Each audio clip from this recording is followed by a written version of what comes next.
if somehow, some way they try to unify those titles again, I'm out. I will be AAA. This podcast, at least for me, will be AAA comments only.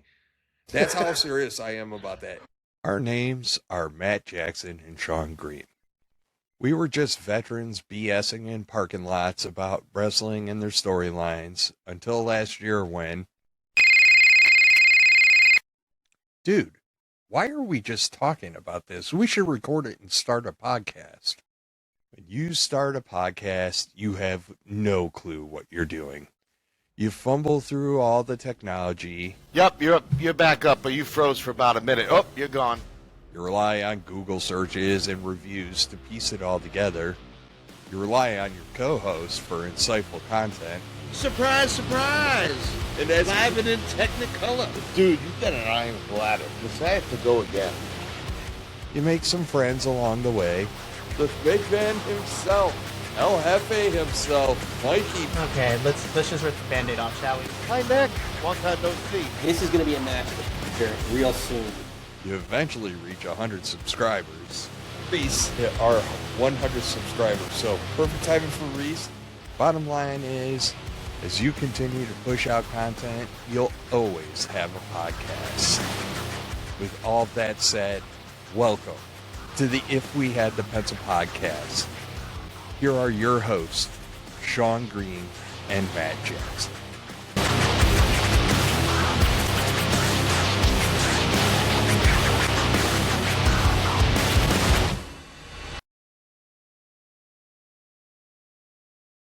Welcome to another edition of If We Had the Pencil podcast. I, as always, am your traveling host, so dedicated and dragging gear all over the country to bring this fine podcast to you, Sean Green.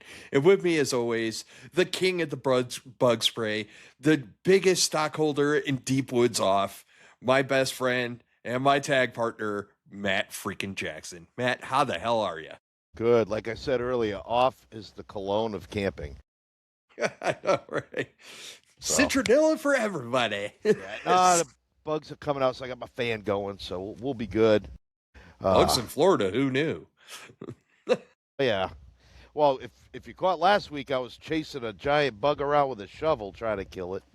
Then could be worse. Could be squirrels and turtles attacking you. Yeah. So, hey, we got a bear in the campground, so if you see something with a black thing with some beady eyes and a long nose behind me, please let me know. There's a funny story that actually ties into this podcast about bears. So the last time I was here in Colorado, you and I did recorded our pod, and we're waiting for all the magic to happen that happened. So I went outside to smoke off the side of the hotel, and I'm sitting there smoking, and like when the hotel front desk clerk comes up and she pokes her head out the door and she goes, there's a bear over there. And I'm like, are you shitting me? No, it's dark. I can't see nothing. She goes, look on top of the dumpster. Like she points over at the dumpsters, and I go, holy shit, bro, I was smoking and joking with you. I totally could have got mauled that day. You almost had... Hey, welcome to If We Had the Pencil podcast. I'm your mauled by a bear host, Sean. I'll just be sitting here like, set up the mic for me. It'll be okay. People get like Stephen Hawkins. Well, scary movie is scary movie. They cut another scary movie. So grab my strong hand.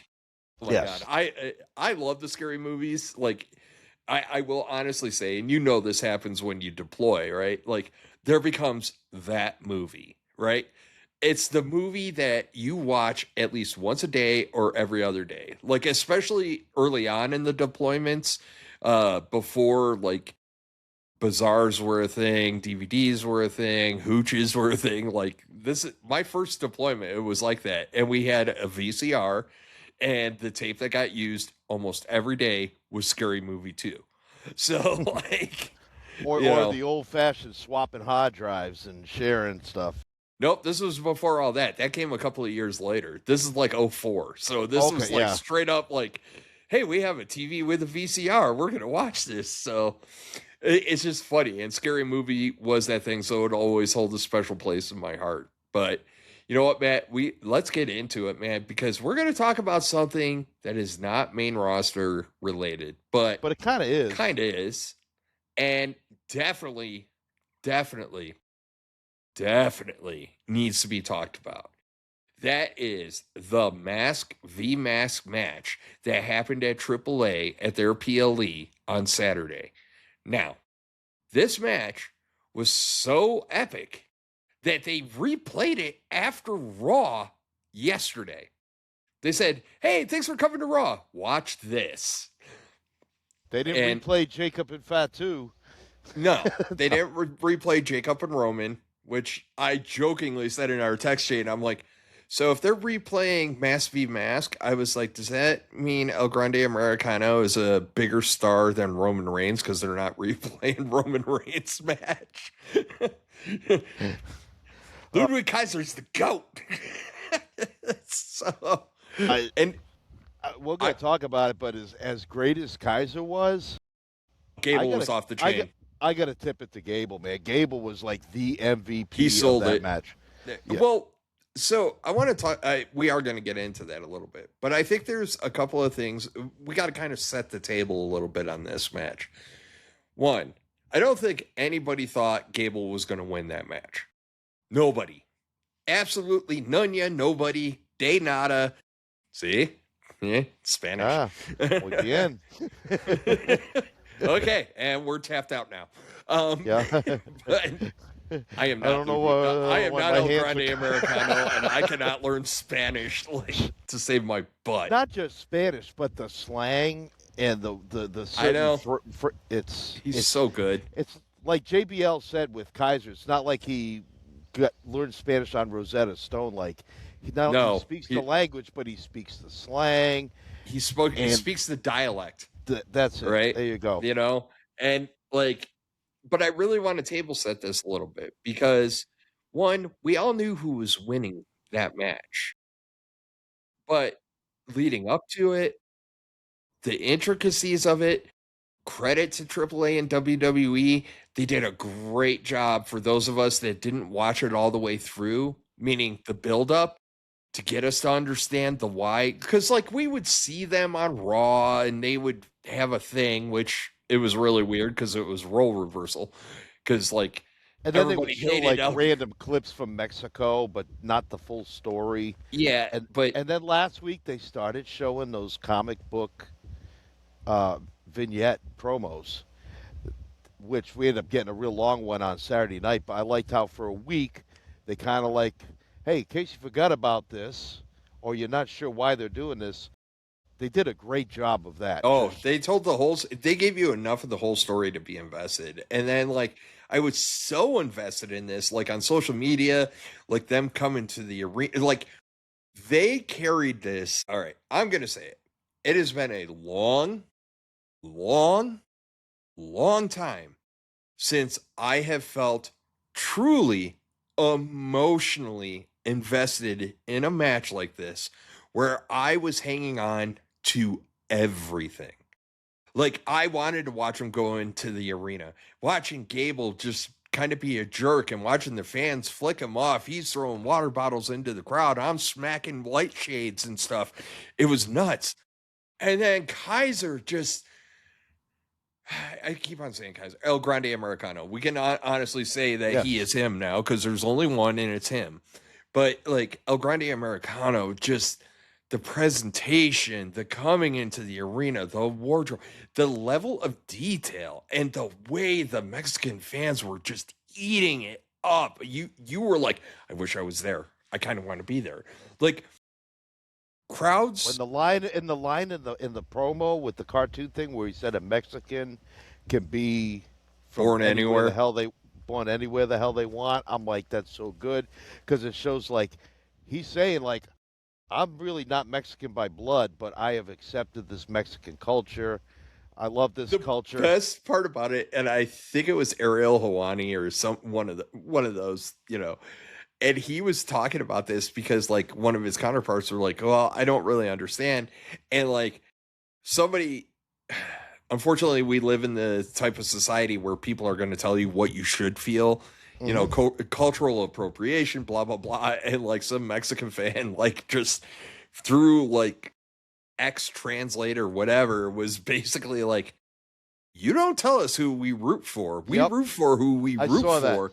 Yep. And he was like, and to let you know, you don't have to be born here to be a luchador. I was like, chef's kiss. And it really, but the story, top to bottom, look, it's real easy to tell that story superficially on Raw, right? It's kind of a joke, it's kind of a spoof, but the people were so invested.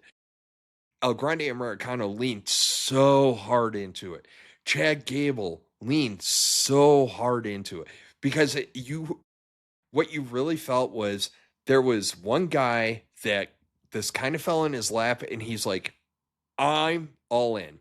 I'm just going to drink, not just drink the Kool-Aid. I'm going to make more Kool-Aid and I am going to drink more and I am just going to do this.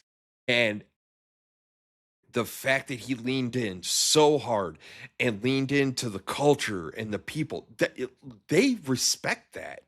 Like they respected the fact that he leaned in so effing hard that he wanted to do it right. And like you had some, I'm going to butcher the name, the Pepe, the Exotico. Yes. Okay. The fact that we're learning AAA, folks. Yeah, a little bit. I am by no means an expert. I'm looking forward to Triple Mania. We'll talk about that at a later date. But the fact that, you know, there was involvement there just was so many layers to the story. His girlfriend, that, you know, the story about his girlfriend being fired and that she buys the ticket. That crowd, and the crowds in Italy and the SmackDown crowd in Barcelona, I mean, the crowds were fantastic. I don't think I've heard a reaction for a match, during a match, and after a match, probably since Rock Hogan at WrestleMania 18. And so there's now no you're way. talking what? That's 24, 25 years. And also, there were 70,000 people in Sky Dome. What was there in that arena? 15,000? I mean, that place they were into everything. I think. I mean, the mariachi bands, the sing-alongs, the whole production was it was cinematic. Top to bottom, everything involved in that match was damn well near as perfect a wrestling situation as you could have. It was top to bottom. And I want to talk about the in-ring a little bit because you touched on Chad Gable being the MVP. I think because you knew Gable wasn't going to go over, they did the right thing, which was El Grande Americano was just fighting from underneath the whole match, but it let Chad Gable shine. And like, it's almost like a tip of the hat send off for him. And like the fact that they let him shine like that, and it told the story so well.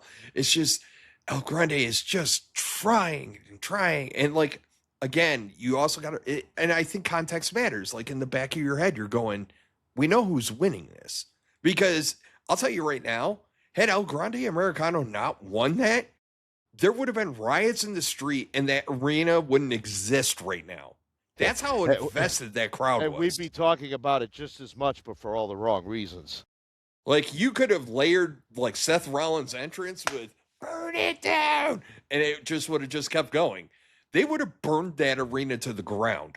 However, like, that's there were how a couple invested. times in that match where it did put that element of doubt of, was OG Americano going to go over? Bro, he had a couple of 2.98 like kickouts in that match, and it was like, but like top to bottom, I was so invested. I never felt the match drag. I was so engrossed, and like I came out of it. Like the interference didn't even piss me off. No, because it all made sense, and like the beauty of it was like everything was in balance, and everything just felt right. Like, there was nothing there where you were like, oh, they were kind of, taking a break here. You know, I mean, don't get me wrong, the cameras were doing their job too, because I mean, they definitely took a break when Rio and Bravo and the Good Brothers all came out. And the one I was thinking about was Gable gets thrown into the stairs, kind of head first, and like, well, that's so they paid. El Grande is hanging on the wall, the opposite wall, but the camera's on El Grande. It's not on Chad, and then Chad is like, damn near blood. Gable was Gable was he's picking away a little bit there. You know what I mean? And like, but even like, you could not have gotten a more perfect storm out of this. Like, the blood made sense, but the blood was even better because like when he finally unmasked, God, credit to him, man, because like I felt it. He emoted so much.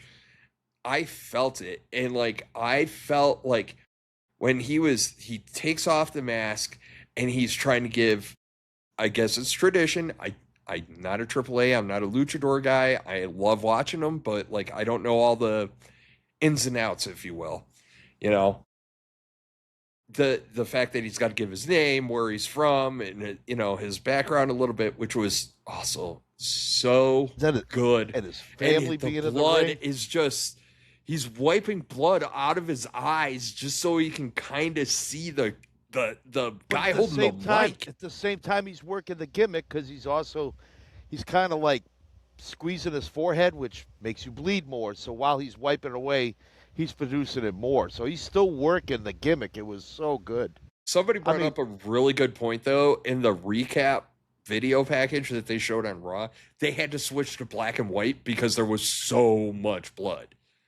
He was pouring. Like, you could have put him in a sharpshooter and he would have like replicated Austin. Like, there was that much damn blood.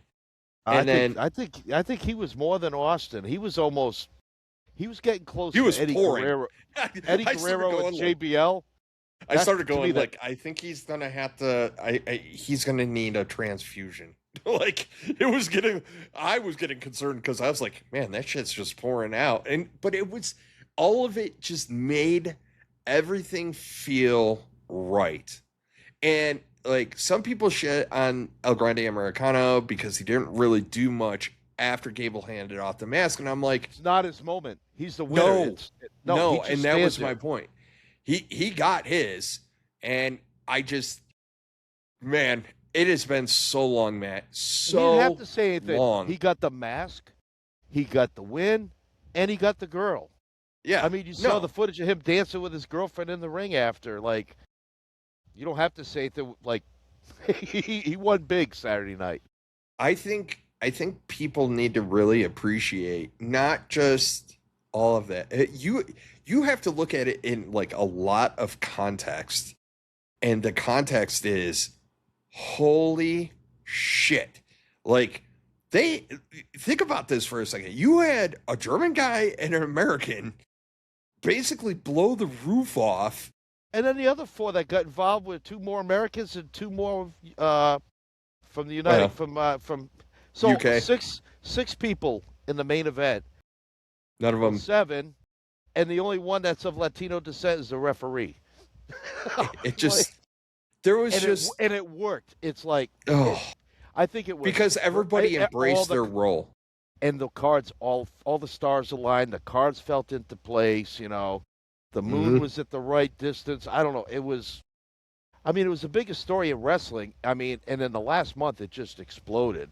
And I can't wait to see like how many people now view this, especially as your podcasters, like us and LaGreca and other podcasters talk about it. I'm sorry, you put us in the same. I love that. You know, all these other shows like Busted Open. Yeah. Well, that's who I watch. I know. I didn't say Dave Meltzer. I didn't say Dave Meltzer. All Dave Meltzer wanted to talk about is how great Chad Gable would be in AEW, and I about threw up all over myself and then got out of that video. I will defend him a little bit because I do understand like his purpose, but like Chad Gable's problem has always been the Chad Gable character, right? Like, his in-ring ability is top effing notch. But we talk about it all the time. Like the character also, there's multiple layers to a professional wrestler, and to really get yourself over, I hate to say it, the wrestling's almost secondary, right? And the example I always use, Ricochet.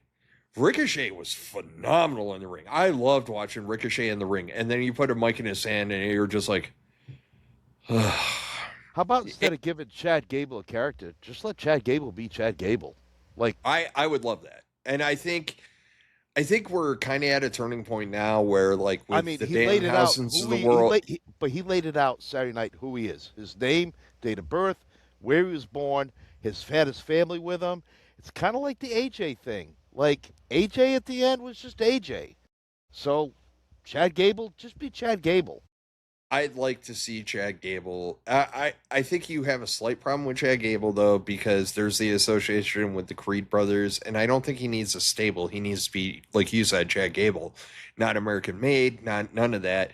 Not a inspire, mentor, like whatever the hell Miz says. Like, he doesn't need to be any of that. He needs to be Chad Gable, and he needs to be like, okay, I'm here, I'm gonna rake shop, and like. He is so good in the ring, and I hope they find a character or let him be him. Because when Chad Gable is Chad Gable, it is hilarious, and it is great.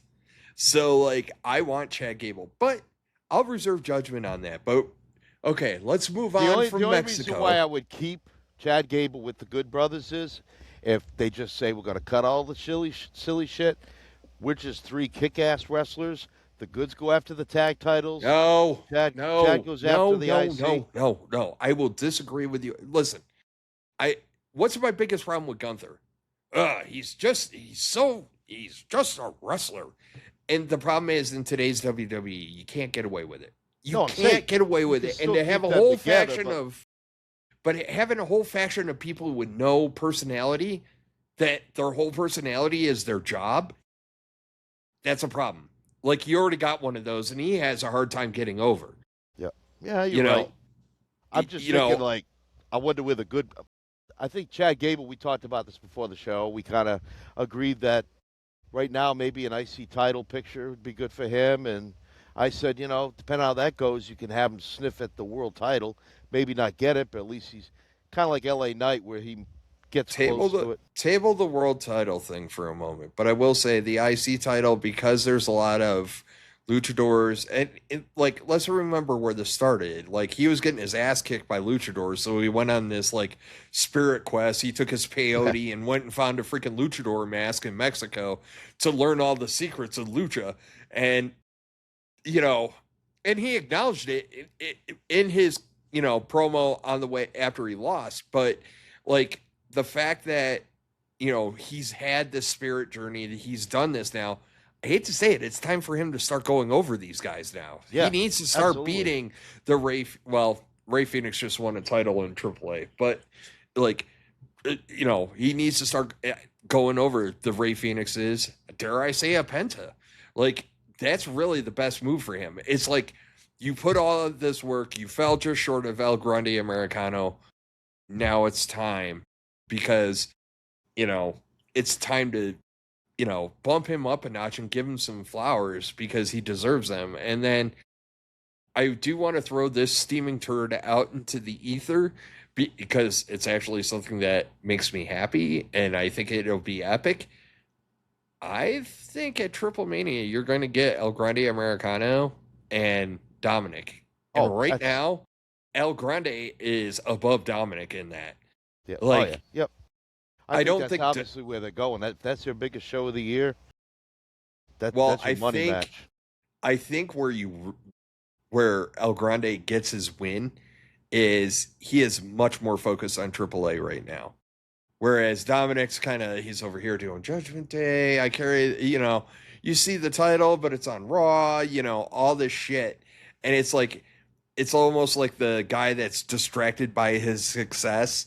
Whereas El Grande is just a man of the people.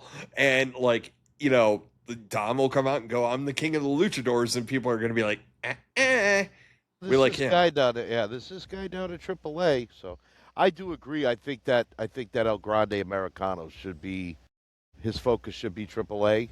I don't think I you do. need him. And then he becomes your world champion, and then either Dominic's going to stay main roster because that's where his money's at right now. But I understand why they've done this because they're trying to build up the product AAA.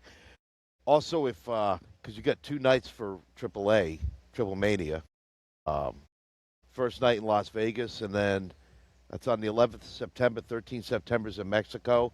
If you're going to do the title change, El Grande cannot win it in Las Vegas. You got to do the title change in Mexico. But I don't think you're going to have the mega. Same. I don't think you're going to have the Mega Championship on night 1. And I also one last disclaimer, and then we have to circle the globe and get to Italy. But one last little note here. I want to say that top to bottom, this card was really good. Like this AAA card, I was actually entertained throughout. And it was like 10 o'clock at night when it started, so it was late, but I really wanted to see Mask v Mask. And like I watched the whole show, and man, it was great. I had such a ball.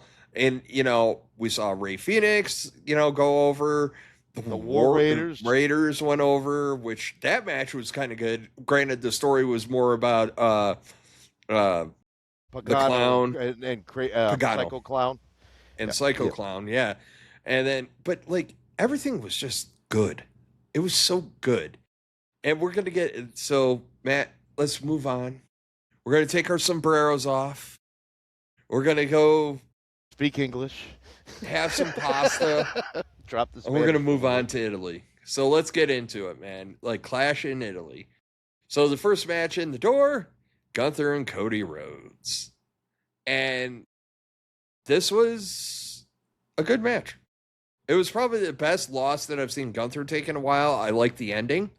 I thought it was the right ending because there's a couple of these matches where it's like, I don't know how you're getting out of this. Like, I don't know what you're going to do to kind of save your ass. And one didn't. Well, I was upset at first because when Gunther got pinned, I didn't catch his foot was under the rope. So when he counted 3, I just grabbed the phone and I'm texting you like, WTF was that? Like, we got 11 minutes on a world title match between these two, and it just ends. And as soon as I hit send, all of a sudden Michael and Corey, thank God, I'm so happy Corey Graves is on the call on Sunday. Can you imagine how bad this show would have been if it was Wade Barrett with Michael Cole? So the show itself was not stellar, by no means. And I'm looking at some of the grades I gave stuff, and I might have been having my last dance with Mary Jane that night, and might have affected my grades. It's feeling great. Good grades for everybody. You get a good grade. Woo, yeah. Anyway, it wasn't a bad night, and honestly, Cody Gunther wasn't bad either. It was a good match. I went to the show knowing it was not going to match up to what I saw the night before, but I wanted more than 11 minutes of Gunther and Cody, which I know we're going to get. I equated Clash in Italy to when you get those moments where mostly at Mania where it's like the ladder match with the Hardys and the Dudleys and Edge and Christian, where they just get off and they're like, all right, fucker, follow that. And that was Mass v Vast. They were just like, all right, go at it, Italy. Have fun. Follow that. And there was no way. I went into it and I went, I don't know. You guys are kind of screwed, so let's just have fun. So, Sean, I was thinking about this today because Mikey and I were kind of chatting with it, and Mikey was talking about how all 4 brands are booked differently. Like NXT's ran a different way than AAA. Raw's ran a different way than SmackDown. And I'm thinking well, is that really a bad thing? No. I don't think it is. No. Because if we all tried to work it the same way, it wouldn't work. So, so I realize you're not going to get stuff on this show that you get in AAA. You're going to have, Raw is Roman. It's all about the bloodline. And then, Cody right now is all SmackDown and Trick Williams, I'll say, as your main male characters. I'm not going to break it down male and female, but I'm just saying, you could just see by the stories that it tells and the focus, the wrestling style on Raw is different than SmackDown and the storytelling. And so I think sometimes when you put it together on a PLE, it doesn't always work. And this show, it was after Backlash was terrific, this was definitely a step down from Backlash. Yeah, And I I didn't think- mind this one. I really didn't. It just, I think you're right though, but I also think that like if you want to watch luchadors, you're going to watch AAA. If you want Yes. to watch developmental, you're going to want to watch NXT. There's something Right. for everybody, which is a great model. Yep. You know, if we you compare got it to ice cream like all the time. Everybody likes a different ice cream. they're just different flavors, which is great. Like options are good. So like, yes, I agree that it wasn't as good as Backlash, but there was still a lot of good that happened. You know, so like Gunther Cody, they bailed themselves out with that finish. Like, because there was no way, because either you have Gunther lose, which kind of screws him up, or you have him lose in controversial fashion, or you have Cody lose. Cody loses, you screw other things up. So, like, it was a tough spot. They did a good job writing themselves out of it. My feeling is, if you really want to make this work, SummerSlam, because you got 2 nights, make it 2 out of 3 falls. Maybe. And it doesn't have to be, that's the only gimmick. You don't have to have it like the 3 stages of hell. Just 2 out of 3 falls. So, all right. So the next match, which again, there's a lot of positive. You're going to hear a lot of positive from Sean today because there was a lot of positive. There's a lot of negative too. But we'll get This into is that. a positive right here. Jade and Rhea was a positive for me. This is the best I've seen Jade Cargill look. End of story, period. No matter what. 100%. This is the best she has looked in the ring, period. That is the best I have seen Jade Cargill look. Again, like you were talking about the interference in the Mass v. Vask. The interference here made sense. You know? Yeah. Her 2 cronies come down. Charlotte Flair evens up the score. And then we find out later in like a little backstage segment, Rhea's like, you know, kind of does the Steve Buscemi from Billy Madison, where it's like, damn, I'm glad I called that guy. You know, Rhea's like, I'm glad I called her. Well, did you see that Rhea carried Charlotte? No, Charlotte carried Rhea all the way up the ramp after the match too. I didn't catch that, but Yeah, like she did like the held her like a baby and just walked her up the ramp the whole time. officer and gentleman style. Nice. Yeah, there you go. But and they were both having the time of their life. But yeah, this match was so much fun, and I'm glad that they waited for the interference because it was towards the end of the match, so they were able to build a story. I like the pacing. Some people might think it's too slow. I think the pacing allowed Jade to be able to hit her stuff. She didn't have to rush things. And Let me differentiate this because we're going to talk pacing later on a certain match. There's a difference between deliberate and slow. This match was deliberate.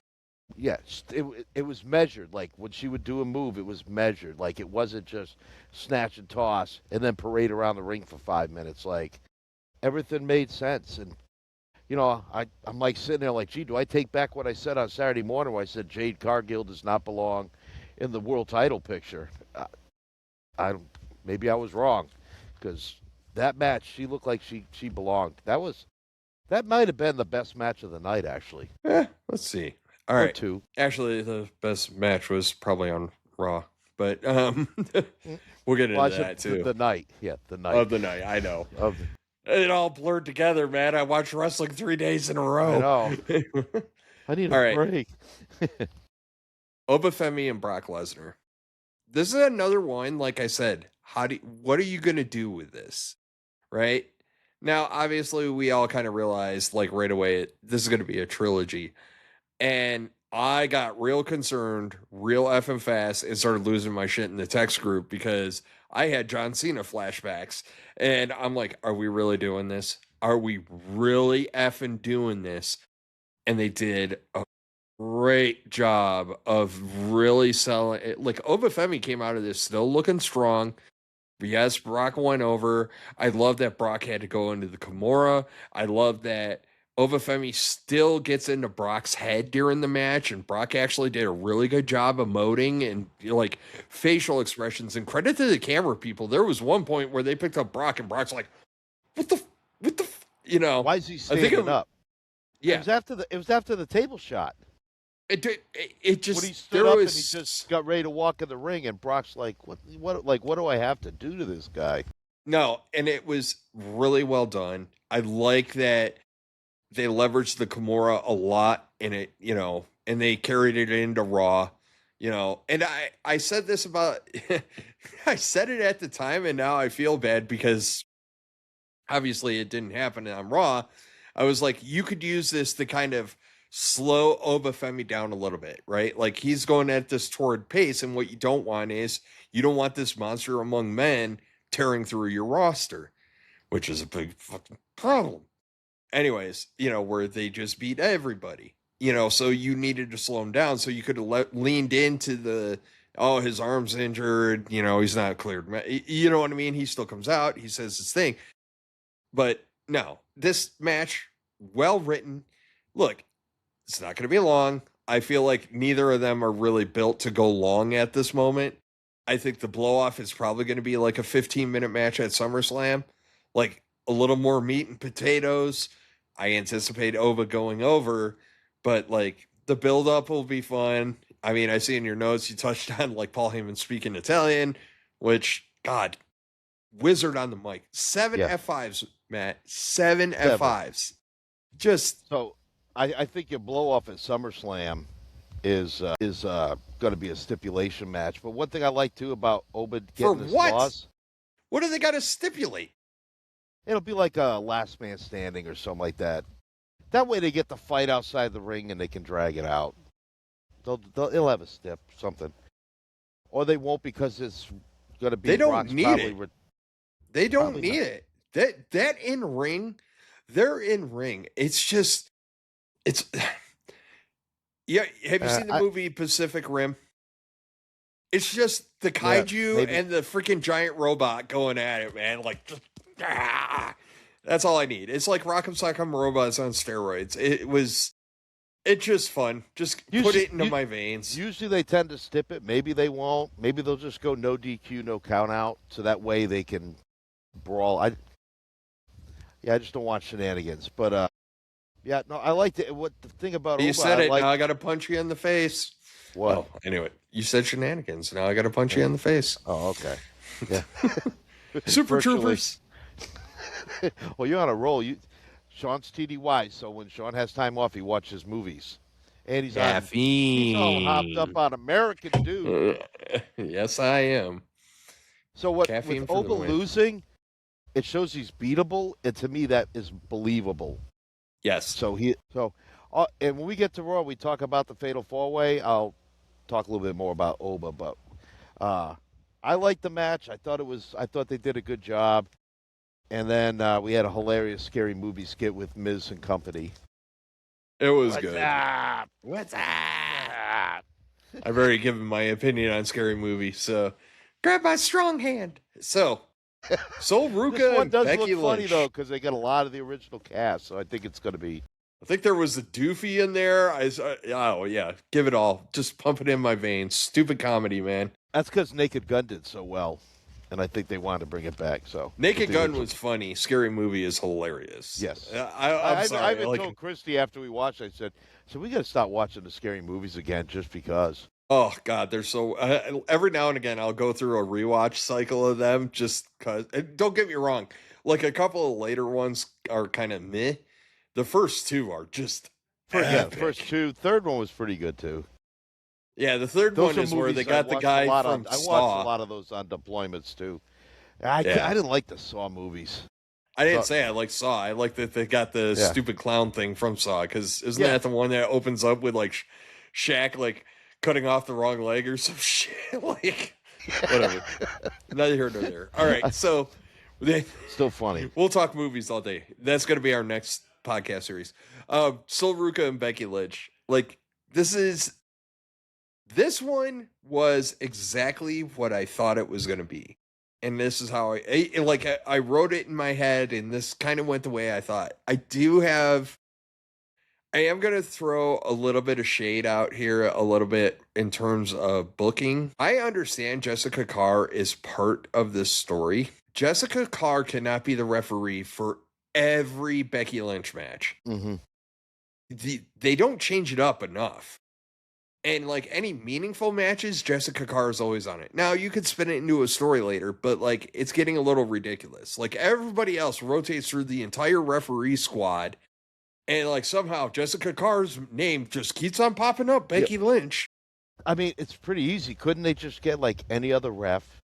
That ref gets bumped, and then they call for a ref from the back, and then Jessica Carr can be the one running down the ramp. And then she ends up being a part of it, but she's not booked to be the original ref. That would be better. It was the first time that I really picked up and I'm this is a little ridiculous. Like when they announced that it's a conspiracy against Becky, and it looks which shady. feeds into Becky shit. So like that's cool, but like it was like, all right, it's getting a little silly now. We're getting a little silly with this shit. Like there's got to be other referees, and like I'd lean into it if I'm Becky Lynch, but like why is it always her? Why don't I get other referees? Blah blah blah. You know, and whatever. But no, I don't want to like. I don't have much to say about this match because it went exactly how I thought it was going to go. And like, you know, I knew we both picked Sol Ruka to win. You know, we both were kind of like, yeah, it's time. And Becky does what Becky does, which is put over people. You know, she's done a great job. That's been her whole shtick for the last 2 years now, is just putting people over. And Sol finally hits a good looking soul snatcher. Her last few have been a little wonky. This one was like, this one actually landed and worked. Yeah, so. And she's pretty good on the mic too. She cut a promo last night, and I was like, okay. Yep.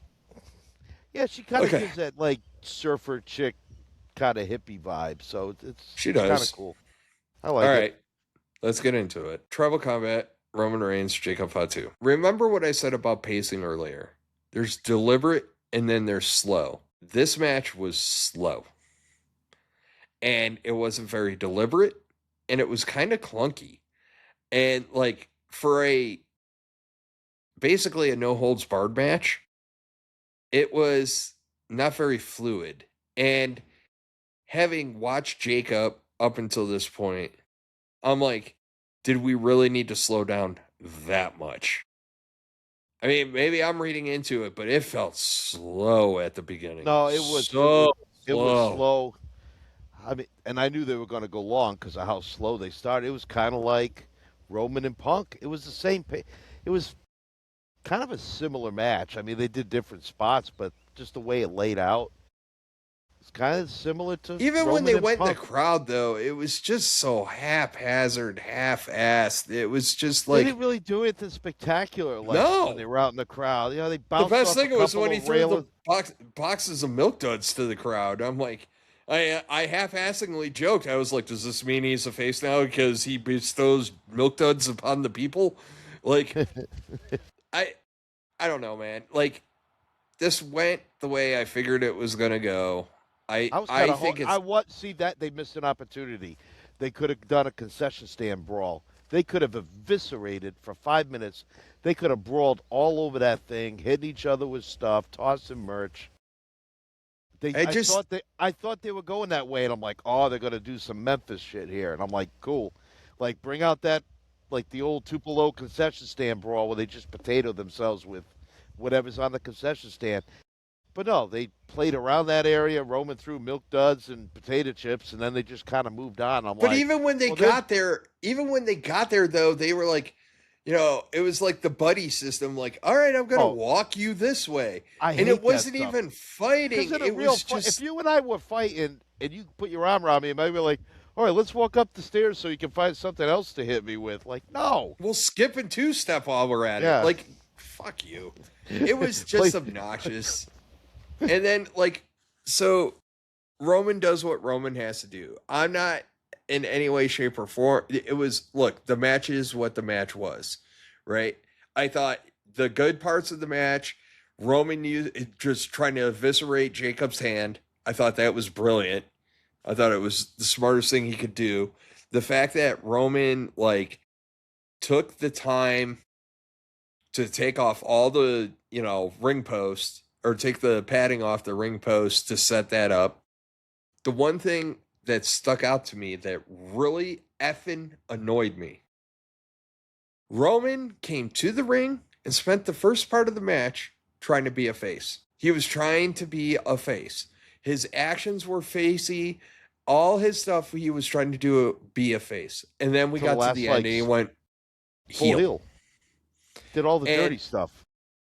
And even it went heel, and it instantaneously changed the vibe on Jacob Fatu at the end. And like Jay, so you didn't get this reference because you're not a Futurama fan, but I equated Jay. Jay is Kif Coker from Futurama, right? So you got Zap Brannigan, the grandiose, like bossy guy. Obviously, he's a dipshit, but because Kif's always like one of the greatest lines from Zap Brannigan is he goes, he tells Leela, he's like, I suffer from an incurable disease. Tell him, Kif. Kif's like, sex, Lexia. That's the kind of character Kif is. There's one episode where Fry ends up becoming Kif's lackey, just like Kif is Brannigan's lackey. And Kif just goes into this whole he's a total dick to Fry because, he's finally got he's got an underling, and that is Jay. Jay just loses his shit and gonna talk mad shit to Jacob, and it's no. But the problem is you took somebody that was a legit world title contender again and wiped your ass with him. And I don't give a shit that he's in the bloodline now. I don't give a shit. You defanged him. Pun intended, because he's a Samoan werewolf. You defanged him. And he is still the same guy, but his character lacks the credibility. And we'll get into it with Raw because it kicks off with this shit. But that night, walking out of that arena, I was just ugh. I was just so about it, right? Because now you got Jay snapping off at Fatu like he's somebody's bitch. And it was just, you took one of the biggest badasses that you had on the roster and just went, meh, now you're somebody's bitch. And And even if you listen to what Roman was saying, he's walking up the ring, he's dropping F-bombs, he's talking stuff about the MFT. Everything he's saying, he's just being a complete asshole. And that's the thing. And this is why, he's like, oh, F these guys. F you ain't effing seen shit yet. And it's just I'm like, what are you doing? The Rock would, The Rock and Stone Cold used a lot of cursing as baby faces, but it was always lighthearted humor. Stone Cold would be like, you are the dumbest son of a bitch. Well, everybody laughed from it. Or, The Rock would, whoop your candy ass. Roman's just out there dropping F-bombs because, well, I guess if The Rock could do it on TV and get away with it, why can't I? But there's no substance other than he's just, I think when we were in the Army, we would get mad at soldiers and every other word would be F this and F that. That's what Roman was doing. Speak for yourself. My family still to this day laughs at me because I have about 50 alternatives to curse words. Now, obviously, I let my curse words slip on this podcast quite often, but I have a good chunk of alternative wording. Now, I don't expect Roman Reigns to be going up the ramp saying Mufraka and Mofo and this, that, and the other, but son of a bitch. Like you're a bad TBS edit of a movie with a lot of cursing. If he would have dropped one, shit's about to get real. But what is he? I don't understand what they are, right? Are they I feel like everybody wants to turn him into a face. Well, but they're not. But the fans are treating him as a face because they cheer everything he does. But this goes back to what I was talking about with AAA, right? There's the difference because you and I talk about the barking seals all the time. You do stuff out of obligation because you think it's cool and that's what you're supposed to do. And that AAA crowd, they gonna be like, don't spoon feed us shit. We're gonna take what we want, fans what we want. were AAA fans were really F yeah, this is my guy, ride or die. That arena exploded when he won. And everybody else, when it comes to wrestlers, all these same people that defend Roman, they're like, oh, he's so over, blah, blah, blah. Really? Because you shit on Jay because he had yeet and a catchphrase and a cool entrance. Well, people chanting OTC, OTC, OTC, I don't know. Like, it just seems barking sealish to me. We do that because that's what we're supposed to do. We're excited to see Roman because he showed up to work. You know, we put our ones in the air because that's what we're supposed to do. We're part of this. And I'm not going to rag on the Italian crowd or any of the European crowds. They earned it. They never get wrestling there. It's their first ever PLE. Guess what? If I'd be onesing it up and chanting for everybody. If every wrestler on these 2 nights, if they gave them something that was signature of them, the fans just went nuts for it because that's what they wanted to see. You know, Exactly. they wanted to sing Sami Zayn's song on SmackDown. You know, no matter if they're face or heel, they're going to boo the heels. But still, like, when any wrestler hits it, Braun Breaker, like last night, running around the ring to do his crazy stuff, run around, the crowd is, they just want to see all that, and I understand. Well, they want to be part of what they see on TV. They want to be part of the experience. Like they're one chance and they in are. How long? Where American, U.S. fans, you get them to come around close enough where you could see them 3 or 4 times a year. Back in the day, folks, they'd come to your town once a month, sometimes twice a month. But those days are long over, so I get it. But the fans really do decide who the face is, and we've seen that. Roman isn't getting booed out of the building yet. Fatu wasn't. He's not getting booed out of the building, but he's also not you're not portraying yourself as a face. You're not doing face things. You're just being a dick. And like, he's been a dick throughout the whole thing. Like he acknowledged was my problem with this match, right? Like, he comes out, he's acknowledging the fans, he's kind of taking it all in, and it's like very Randy Orton-ish, very, you know, when Randy was out there and stuff like that. Like, it made sense. And then he went last night too when he came out because the fans went bonkers and he was starting to have. All right, anything else on Clash in Italy? Because we're gonna get right into Raw because it kicks off with this crap, so it's a perfect segue. Yeah, I mean, I was just kind of comparing like how the fans were and it's how the Roman same was town. It is. It was also in Turin, so like, look, okay. He went ultimate dick. This whole segment for me was cringe, like very cringe. Like, I don't usually like. It takes a lot, at least in wrestling, for me to like kind of wince. This all felt cringe. Like, it's the best day ever. It's acknowledgement day. And I'm just like, you're a dick. You're like, I get that you're the tribal chief, but like, as any leader, you're supposed to lead, right? Like, it'd be like, that'd be like me showing up in front of a bunch of soldiers and be like, today's the greatest day ever. I'm going to give you all Article 15s. Like, yeah, dude. Like, no, he takes advantage of other people's misery to make himself feel better. Yeah, it's very narcissistic, but like, like there was some good in this, right? I think Jacob handled it. I thought Fatu was really good. I thought Jacob handled it really well. I liked when he snapped back at Jay. You know, everything Jacob said in this segment made sense. It was the reception and the presentation that prior to that made it very cringy. And then, like, the talking shit, like, oh, it's his first day and he's already late to work, blah, blah, blah, all that shit. It was, like, uncalled for. Like, this should be something that, if tribal combat is that big of a deal, if this is all that big of a deal, we shouldn't just be like, haha, mofo, you know, we got over, you know, and, like, there should be some decorum. You know what I mean? And I felt like it was just, like, a couple of bullies that got over and they're just going to talk mad shit. And it was just like, whatever, dude. Like, I really felt cringy in this. Like, and Jacob saved it from like being ultimate cringe, but like, whew, it did not sit well with me. And then Jay, who was bullied by Roman, is just becoming the bullying dick that Roman is. But this is the problem, right? Like, this is the whole effing problem with this bloodline. Like, everybody's giddy. Like, all the Roman fans are giddy right now. They're like, Bloodline 2.0. Yeah, and but like, Roman's supposed to go away, right? Roman's going away in a few months. So what do you do when, what? It doesn't effing matter.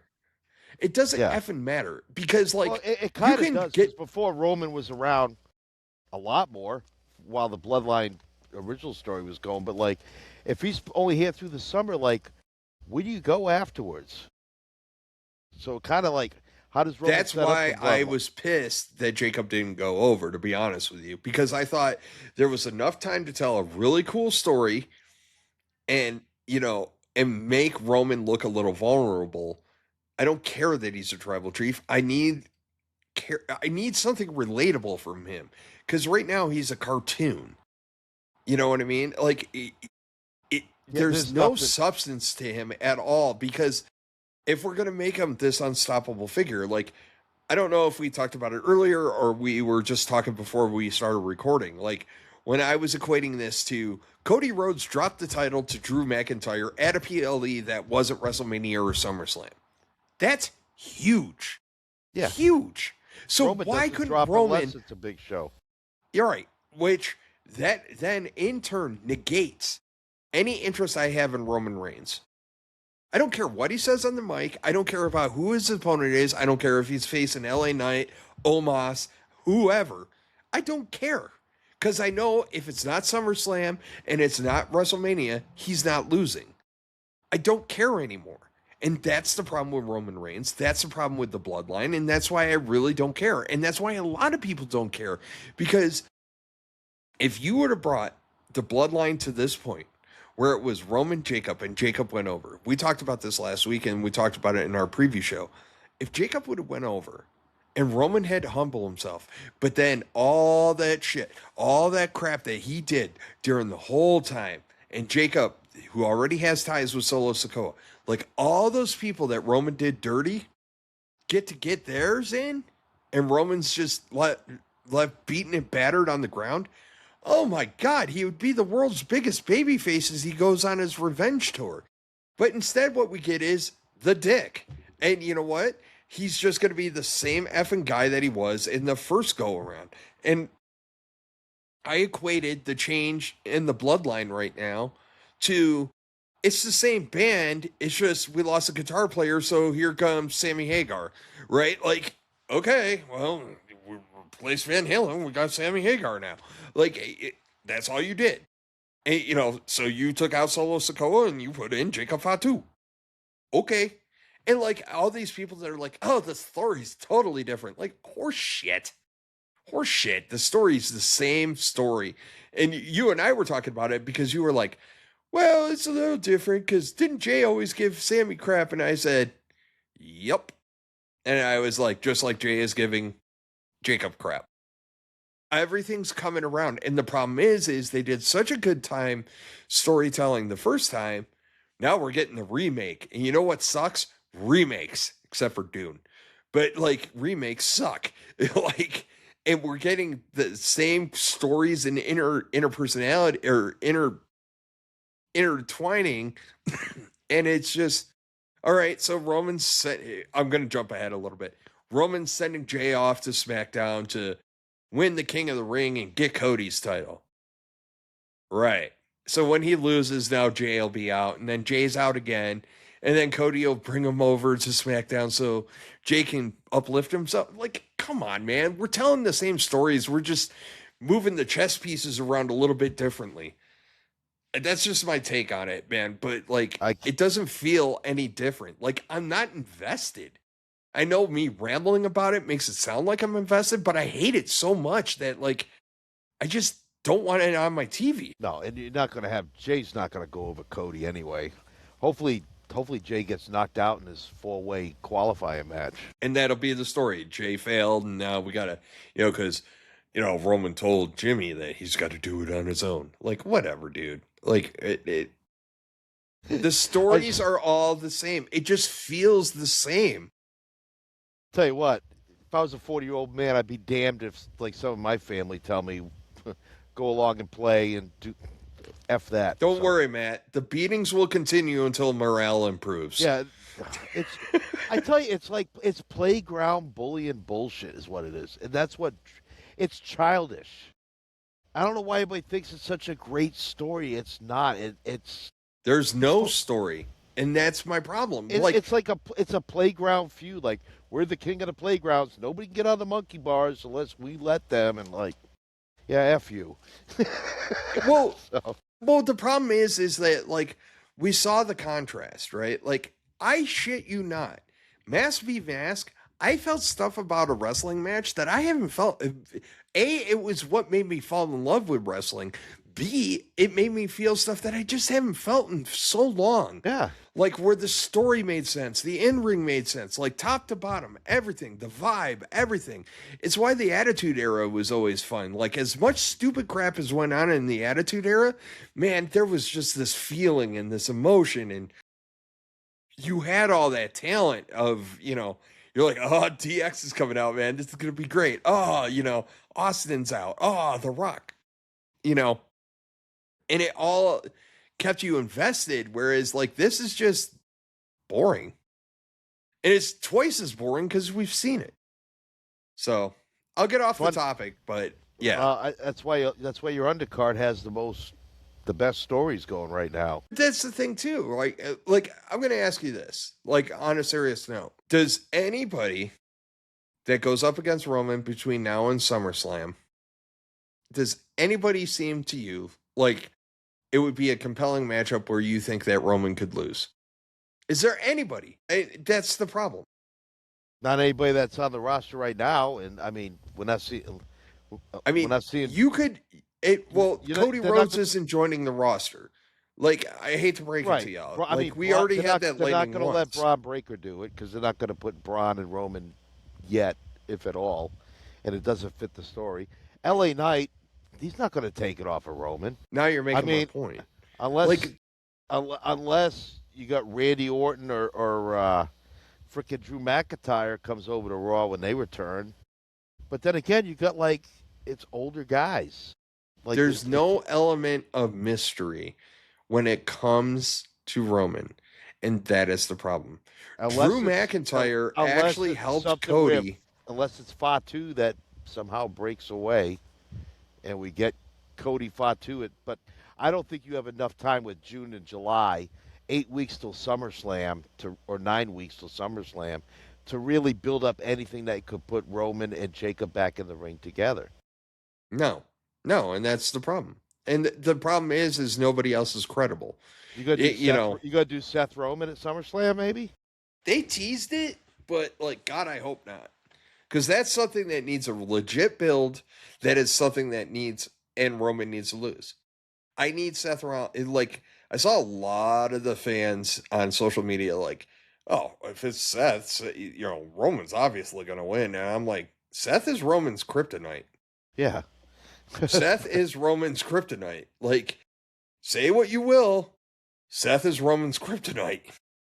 And it needs to continue that way. It needs to be, because as much as everybody fantasy books Rock Roman, the real ultimate end all be all final of finals needs to be Roman, Seth, and it needs to be the one where Roman finally goes over. But I don't want Roman to go over Seth until Roman's done being a dick and being part of this bloodline thing. I want Roman solo. I want Roman a babyface, and I want him to do it on his own.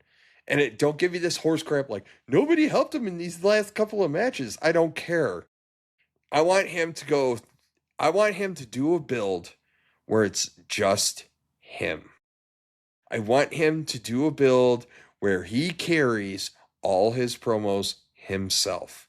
I want him to be in a feud where top to bottom, mano y mano, they go back and forth. I am willing to concede that we can do the week on, week off thing, but we can't have CM Punk carrying the rivalry for a month and a half and then wonder why the entire freaking thing loses steam. I don't think Roman can carry a major feud by himself. I really don't. He needs to, though. But I don't think he can. I mean, you could try to write it, but I don't think he legitimately can. And I'm sure I'll get beat up for it. Though. Whatever, man. I want him to, because that's one of the keys to his legacy. I will never, ever, ever, ever consider him a GOAT until he can do that. Ever. Yeah, because if you look at guys like Rock, Austin, Cena, these guys all did it on their own. And they did, they made impact storylines, Undertaker, Triple H, even though like they did the DX stuff, but Triple H could do stories on his own. And like you said, we haven't seen that with Roman, and that makes me wonder if Roman is even able to. Like the real Roman Reigns, like, does he have the ability to carry a story by himself? And if Then they, don't if tell they me have- you're the GOAT. Don't tell Right. me you're the greatest. bingo. Like, I'll be honest with you too. I'm gonna shit on something else real quick.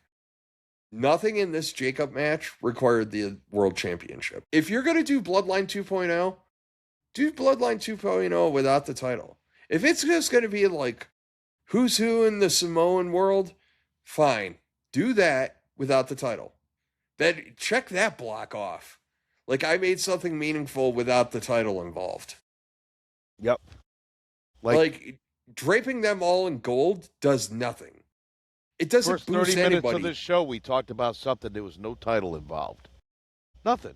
No title. Just two guys. Well, the masks were the title, but Yeah, but again, here's the thing. Usos are probably one of the best tag teams ever to do it. So if they win tag gold, who cares? I don't. I don't care. It makes sense if they win anyway, because as good as they are, it just it's let gonna happen. Roman Yeah. has the world title. I swear to God, Matt, if somehow, some way they try to unify those titles again, I'm out. Like, I will be AAA. This podcast, at least for me, will be AAA comments only. That's how serious I am about that. If I ever see a unification of the titles again, we'll carry main roster, but we just won't talk about the world title. We'll just talk about the everything else. But bro, I will not tolerate that unless the person that wins is on both shows and defends at least one title every other. I don't want it all. Well, with that that was roster, there is no need to have one person holding two belts. It's stupid. It doesn't need to be done.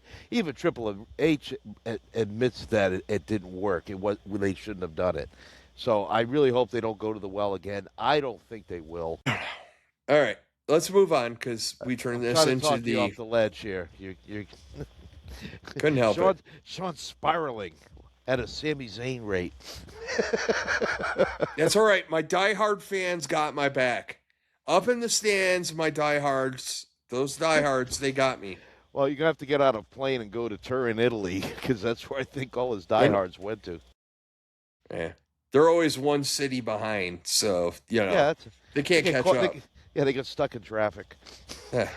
Too much moisturizer. So, qualifying match. I like this. I did too. I think it was smart to give Oba a win right after Brock. So I think so. I think that the caliber of the talent. He had the arm wrapped. He was still selling it. So there was stuff that he couldn't do in his arsenal that as good as he could because he was selling. So I like that. I also like the fact that he pinned Solo. Thought that was a quite interesting choice. Well, I don't think you want him to pin Penta. Because you want him in the world title picture, and pinning a Penta is instantaneously going to put him in contention for the IC. Right. And Carmelo right now is touching with, he's doing a thing with Carmelo Hayes. Or Trick Williams. Trick Carmelo Hayes. For the U.S. title. So I don't think you needed Oba to pin one of those guys. Pinning Solo basically takes Solo out of the mix. And now Solo can go on to MFTs versus Bloodline, which is where this seems to be going. Whatever. Guess what that's leading to? War Games. Let's start the talk early. Woo. Bloodline War Games yet again. Oh, we did that once. Oh, no shit. They should just have Vin Diesel be the special ring announcer or referee or something, because it's just like a Vin Diesel sequel, like Fast and the Furious, whatever. Furious? They're furries now. Yeah, they're for sure. Well, they've done so many. They're branching out. They're branching out the franchise. They're trying different things. All right. But anyway, I liked the match. I thought the match was really done well, and like I said, it was good. Good way to keep Femi hot as well after the loss. Yeah, like I said, I think you can still accept a little bit of backing off of Femi just a little bit, maybe cutting a couple of promos or whatever. Like, I don't need to see him destroy everybody. Like, let's reel him back. I don't think he's winning this tournament anyway. No. Because Hell he's going to face Femi's going to face Brock Lesnar at SummerSlam, and I don't want Femi. Which is in Minneapolis, which is Brock's hometown. Right. So Oba is going to lose in this tournament. You know who else's hometown that is? Jesse Ventura? No, not really. Where's Chad Gable from? He's from Minnesota, right outside from. What do you say? Is he Appleton, Wisconsin? Yeah. I don't know. No, he said he was from Minnesota. Yeah. Or he was born in Minnesota. I don't know. I am not. Yeah, whatever. All right. So Ruka cuts a promo. A lot of your great wrestlers come from out there: Minnesota, Iowa, Wisconsin. So Ruka cuts a promo. She did a good job. Like, there really isn't much meat there. It's just, I won. I'll snatch your soul. I'm great. No, Becky's great. I just saw where there was a lot of the IWC kind of crapping on Soul winning this. Like, the fans didn't really react for her. It was time. Yeah, I thought the fans popped for her when she won the match, and they popped for her last night. She'll be fine. I like her. We can move on. Yeah, I just there wasn't. It was your typical post PLE promo. It really was. It was just like, and as for her not getting like major over, like, give it time, man. We don't know who she is. Like, right. We know of her. We don't know her. So, like, it's not a horrible thing. Like, it's fine. All right. Rey Mysterio, Dragon Lee, always a fun combination against Ethan Page and Rusev, and it was a fun little match. Rusev doesn't seem like the round peg in the square hole anymore. He kind of fits in with this little group. Yeah, it's kind of a weird combo, but yeah. Yeah, but it works. Like Rusev's done a lot in this little program. We're seeing a different side of Rusev, and I kind of like it. So, and Ethan Page, his role, he's so good is what he does. But someday his mouth is just going to cash checks that his ass can't handle. So, I think we're going to see a Rusev face turn down the line, or at least he's going to have a thing with Ethan Page. I think so too, and I think it'll be fun. All right, So I want to get into this backstager a little bit. Not the first part, which is Pierce basically saying, like, of course I'm making, like, Rey Mysterio and Penta an official match. Like, okay, cool. Moving on. Yep. LA Knight pops in, and LA Knight is just dropping truth bombs upon truth bombs. And a lot of people were like, what the hell is LA Knight talking about? I hated this. And I'm like, I loved every second of it. Because everything he said was so true. Because I was actually thinking that the other week, where, like, you know, he did it last week too. He nailed. But I'm saying, Jimmy and Jay.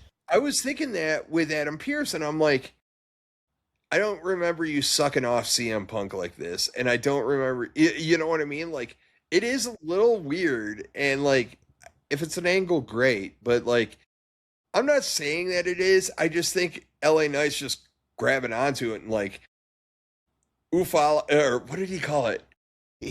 Ulalafa, or whatever. He butchered the Ulala. And like, he was like, I'll take him up there and buy him one right now or some shit. And I'm like, oh my God, this is hilarious. Like, but I don't, at some point, if you're going to heat up LA Knight, you need to let LA Knight win something. Like, his whole gimmick can't be like, oh, we heated him up to epic proportions, and nah. He got, you know what I mean? That close. Yep. You know, so I liked it. I was happy with it. And then we get another Fatal 4-Way qualifier match. Like, I told you before we started this, I'm not a huge fan of this Fatal 4-Way stuff. You're like, no. For the first round, it's great. I was like, there's 2 rounds. I know, but they got a compressed timeline. Like, tournaments. I didn't do their scheduling. I didn't tell them to start this shit now. Maybe you should have started that shit a little while ago, and you could have been building up to it. It's just a quick way to get 16 people to start it and whittle it down. But I don't mind the Fatal 4-Ways. But you could have whittled it down over a couple of weeks. Like, you could have started this before the last PLE. It didn't matter. You know what I mean? Like, it's so stupid. Like, I don't mind it, but it's just, it seems like a waste to me. Like, oh, we're going to have these Fatal 4-Ways. It's like, You could have showcased all these, but right person went over. EO went over, and we knew what EO was. At least I thought I do. Yeah, and I like the new look Julia. I didn't know she had a connection with Italy. She looked good in this one, too. She got a lot of...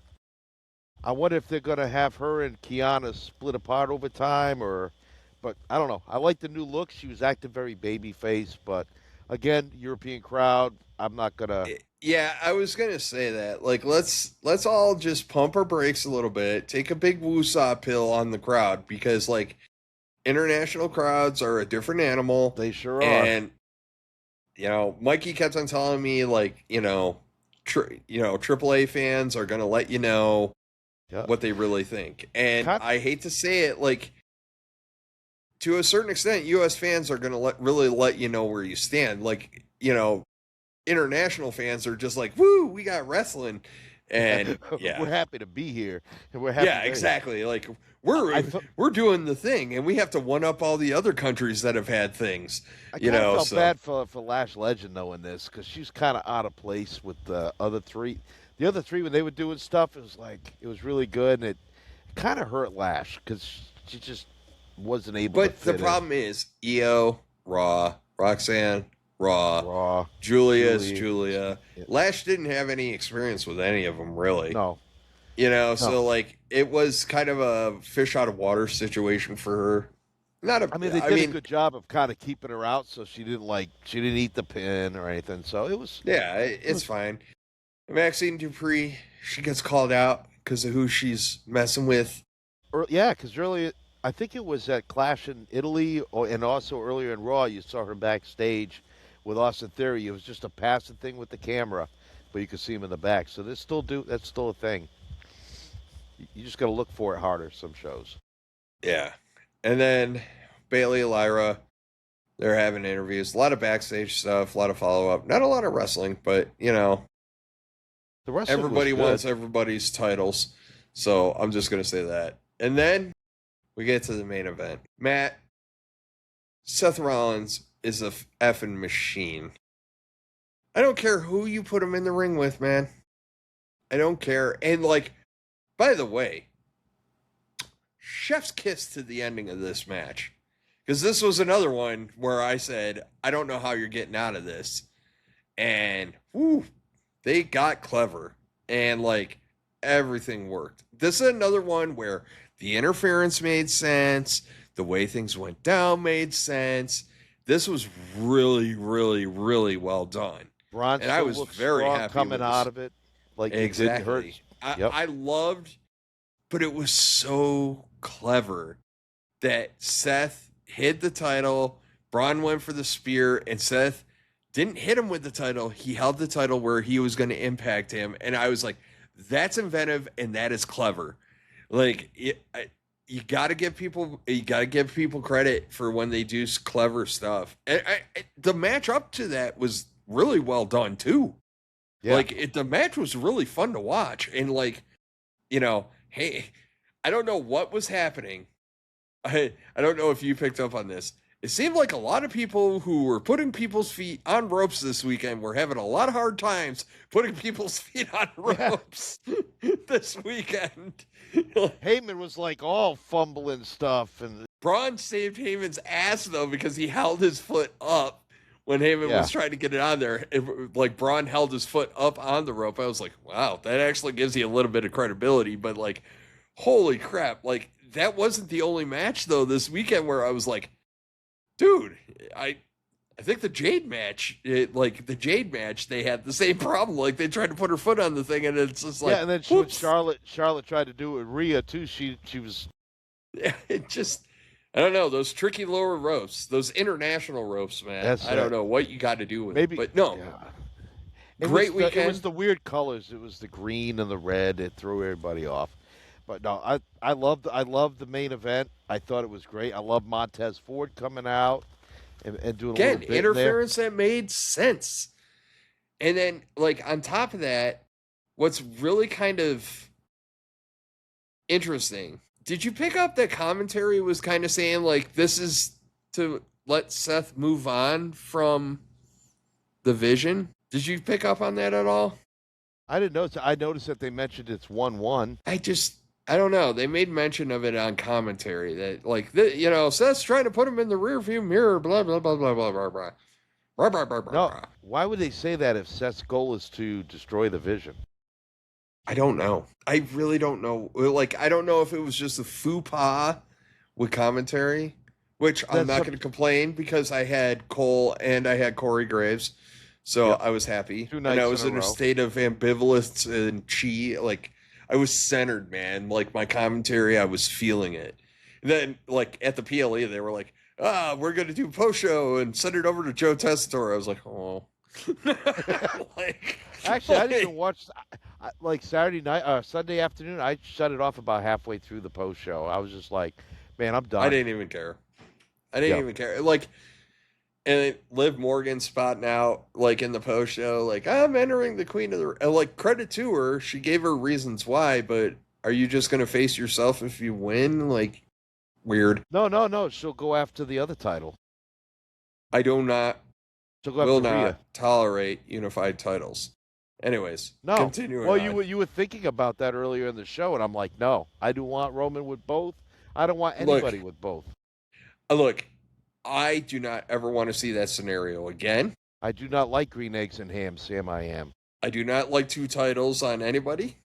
I will not be happy about if it. you have a IC title and a tag team title, that's okay. 2 different things. But you should not have 2 singles titles. You know what the difference is, Matt? You know what the difference is? And this was the problem when Roman had both belts. You have to defend those belts, but if you lose, you don't lose all 3. You don't lose your tag title and your IC title. No, you just lose your IC. And I think it was stupid. Like, the easiest way when Roman had the 2 belts, and it actually probably would have been better for Roman, but because you could have kept the streak, and we could have just said there was an asterisk next to it, but, like, if I'm Roman at the time, I said, it took me 2 matches to get both belts. You only get 1. So pick which one you want to go after, and then he wrestles for that. And he still maintains the other title. If it takes me 2 titles to win a belt, it should take me 2 losses to lose both belts. That's always my problem with the 2 belt people. I don't give a shit so long as you're showing up to work on whatever program. So if you got both belts, guess what? You need to have a rivalry on both shows. That's why they're not going to give them both belts, because of that. What happened the last time, they had to create the world heavyweight title, which Roman now holds. I saw on social media somebody said that, like, somebody said something like the most prestigious belt, and referring to the one that Roman had. I was like, you mean the one he shit all over when it first came out? That prestigious belt? Like, oh my God. If he holds it now, so it's pristine. Like, F you. Cody's holding the belt, the one that Hogan held and Bruno held and, Austin held. My point is that, like, the fans, like, change the narrative so quick. They're just like, oh, it's prestigious now because Roman has it. The other one's the secondary title. It's like, first off, neither are. Seeing plaques on, like, hotels and buildings, like Roman Reigns slept here, Roman Reigns ate here. Roman Reigns touched this handrail. Like, come on. Like, just because he touches a title doesn't make it, like, the most prominent title. No. I find the whole bloodline of Roman Reigns very culty. It's culty. Look, man, I can't fault people for liking it, right? But as somebody that likes, again, I want to feel something, man. I'm getting old. Yeah. It's harder to feel things, right? And, like, the fact that, like... Some of us have to take pills to feel things. Yes. I'm not there yet, but, like... I'm But my point is that, like, the fact that, like, Mask v. Mask made me feel... Like, it's so weird, Matt. Like, nostalgia meter went off. Like, the emotions were there. The vibes and the feelings of everything in that match... I was just like, oh my God, this is why I loved wrestling. Like that. I've seen it twice. Now we're talking about it. I almost want to watch it again. Like, well, and that's the thing, right? Like, a great story was told. Like, we've seen good matches, but we haven't had like a a match where we're just like, oh my God, great. Even when Cody beat Roman, it was overbooked to hell and back, and it took away from that emotion. And it became a yeah, but. There was no yeah, but when Mask v Mask. And it's like, that's what I want to feel, and that's what I want WWE to get back to. Like, I want those kinds of stories. I want stories that effing matter. But the problem is you took one of your titles, strapped a dude, and you just went, SummerSlam maybe. And that's it. And now I don't care. And then you, instead of doing something new and different, you turned around and just ran back the same old garbage. Well, you used to say a term a lot, rinse, lather, repeat. Yeah, lather, rinse, repeat. Like, yeah, that too. You can do whatever order you want, as long as you repeat it at the end. But the problem with the problem with the Bloodline thing, like, and I know I'm hammering this, and at least a half hour of this podcast is me just bitching about the Bloodline. But I just want new, True. Right? Like, I have been talking for weeks about how happy I am that we're going into this new era where I get Carmelo Hayes, I get Trick Williams, I get Obafemi, I get Sol Ruka, I get all this young, new talent. And then at the top of the effing card, I get a Febrezed Bloodline. Bloodline Febrezed. We spritz some Febreze on it. You were in the field, like you were out there and like JRTC, and you're like, ooh, this uniform might walk out of here. You're like, hold on a second.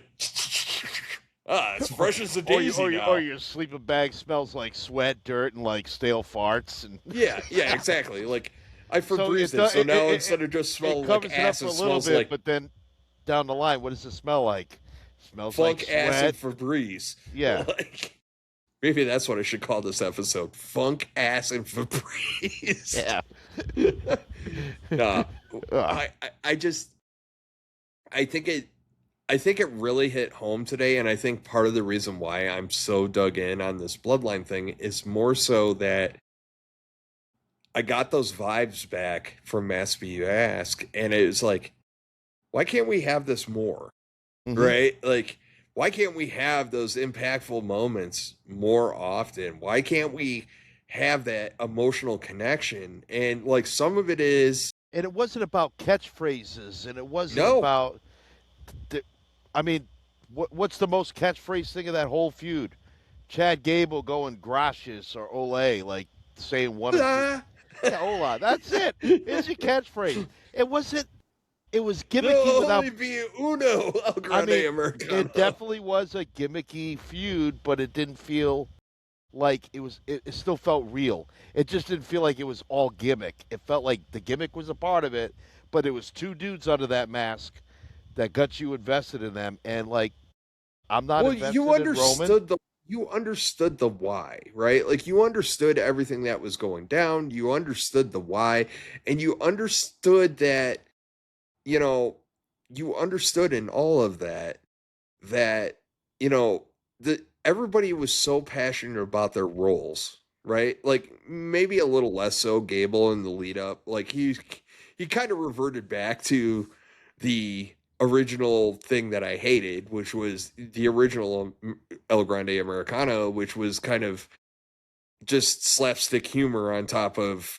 Right, which made the AAA fans hate him even more so. And it was well played, but my point more so being that I don't know. It just resonated.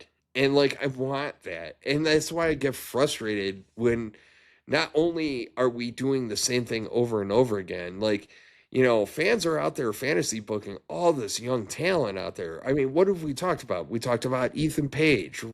The other day we were talking about like how, Ricky Saints, we haven't seen enough yet. We're just not there yet. Like, but we're looking forward to finding out, and like, then we come over here and it's like, I'm watching reruns of the A-Team, right? Like, it's like, oh, I've seen this episode like 20 times. Like, bingo, okay, great. There you go.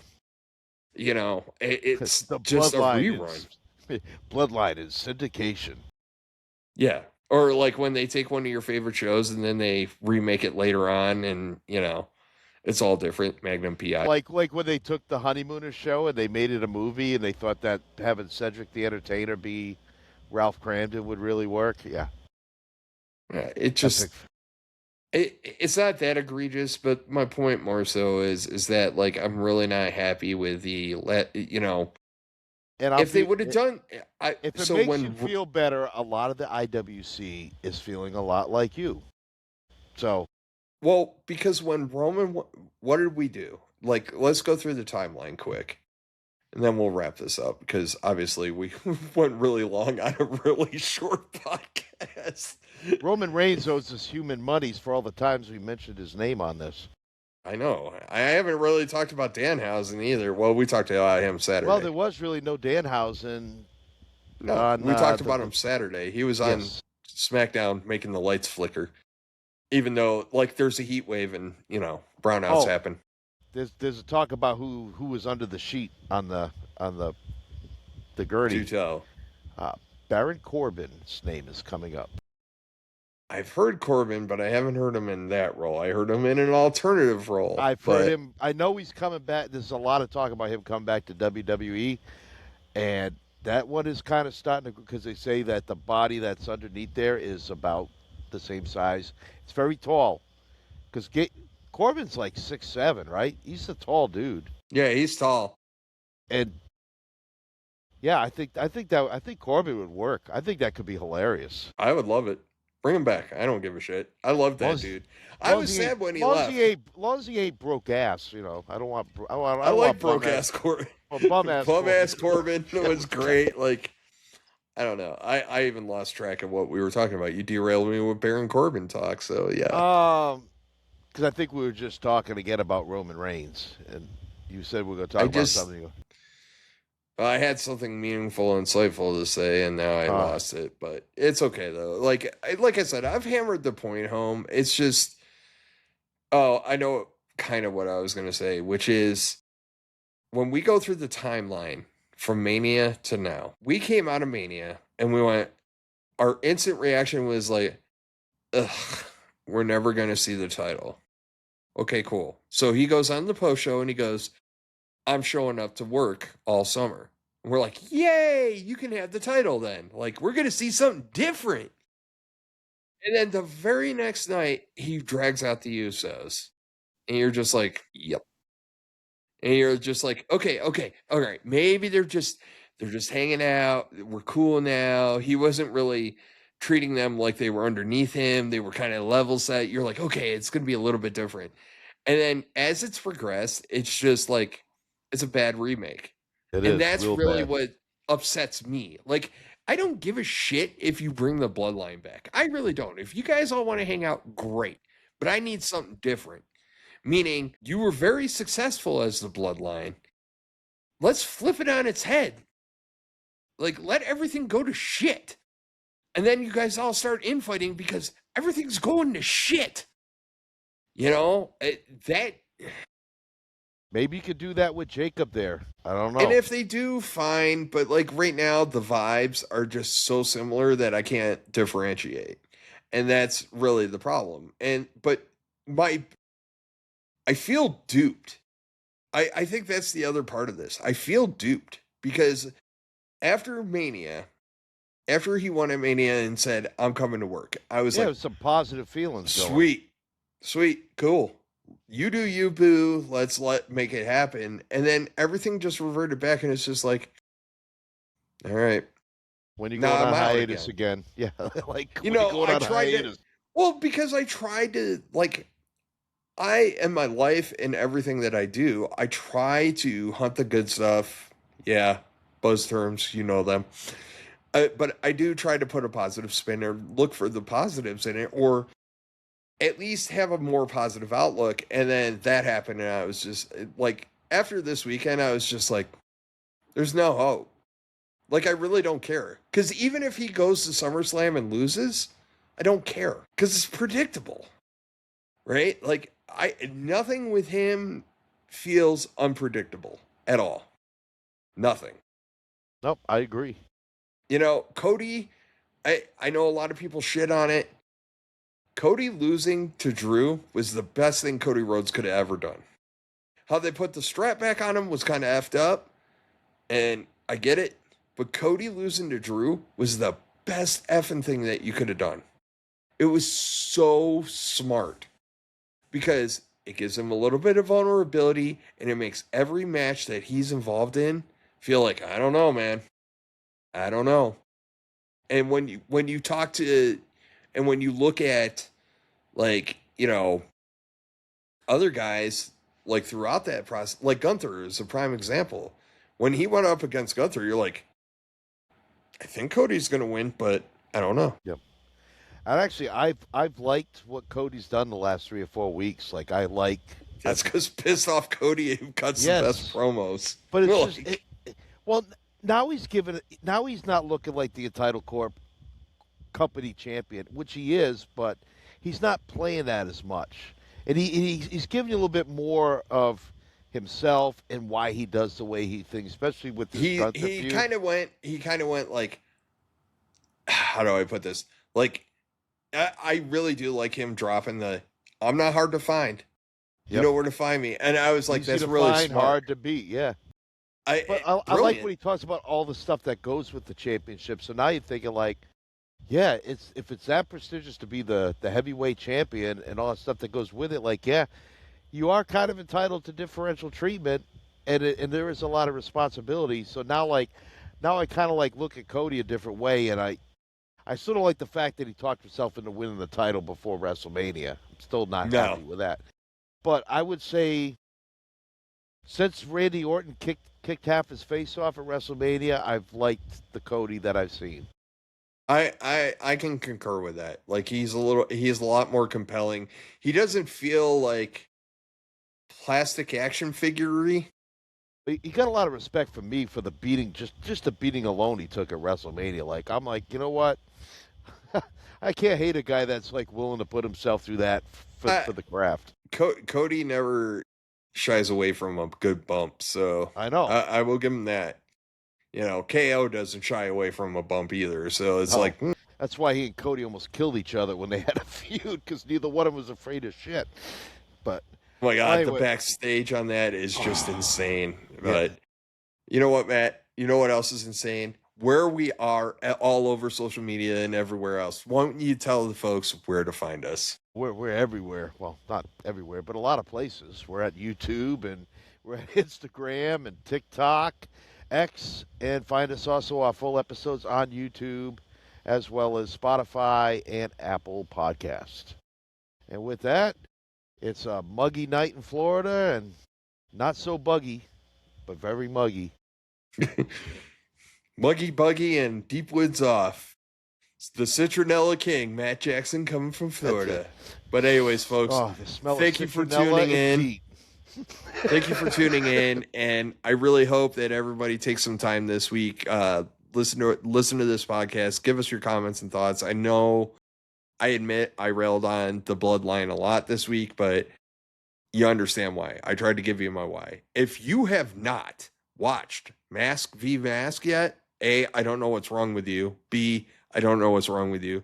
And C, I really don't know what's wrong. I'll pray for you. Yes. Yes. God bless your heart. Walk to the light and watch this match. Bless your heart. Like, definitely watch it. I mean, and this is a match I would tell somebody, like, find somebody that doesn't watch wrestling and have them sit down and watch from, I would say, the beginning of the storybook video all the way through the entrances, through the match, through the end. Just watch that and find somebody that's like either not a wrestling fan or somebody that's kind of like, I'll watch it every now and again, but like, I don't care for it. You know who that match is great for? Like, honestly, you know who that match is for? The person that's been out of the game for a hot minute. You show that person and let them see that, they'll walk out with a new appreciation. So, like, that match was that good. It was that good. Yeah, well, we better stop before we talk for another 20 minutes about we're it. going to save the folks. There'll be plenty of shorts and clips and hooks and doodads. I But thought these guys said they were going to try to stay under 2 hours. yeah, no shit. We got 21 minutes left, buddy. We can go. Look what do you want to talk about? You want to talk? Let's flip a coin. Heads, Wyatt, Mask v Mask. Tails, Bloodline. Let's go. But please like, share, and subscribe, and hit the notification button on your different platforms too. So For sure, when we tell your drop something, friends. you'll be notified. Yeah. Tell your friends. We keep on picking up more and more subscribers as we go. We love y'all. So you can even tell your enemies if you want to. I mean, Yeah, I mean, look, and comment. This is a great week. I think Matt and I talked about a lot of really big stuff. I really want to hear your opinions. Please tell me why I'm an asshole. That's fine. That's why I'm here.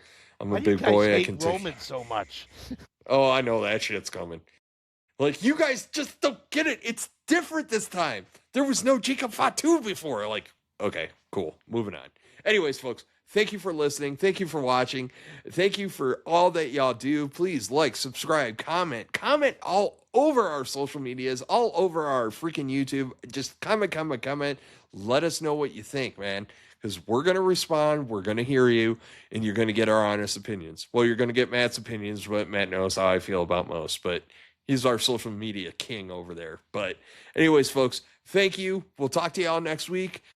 Normal week. So Friday SmackDown. I'm not tracking the PLE this weekend. It's hard to keep track now with WWE and a Monday Night Raw. So next, we'll all take a breather. We'll only have 2 shows to worry about. And we'll talk to y'all next week. Have a good one, everyone. Peace out.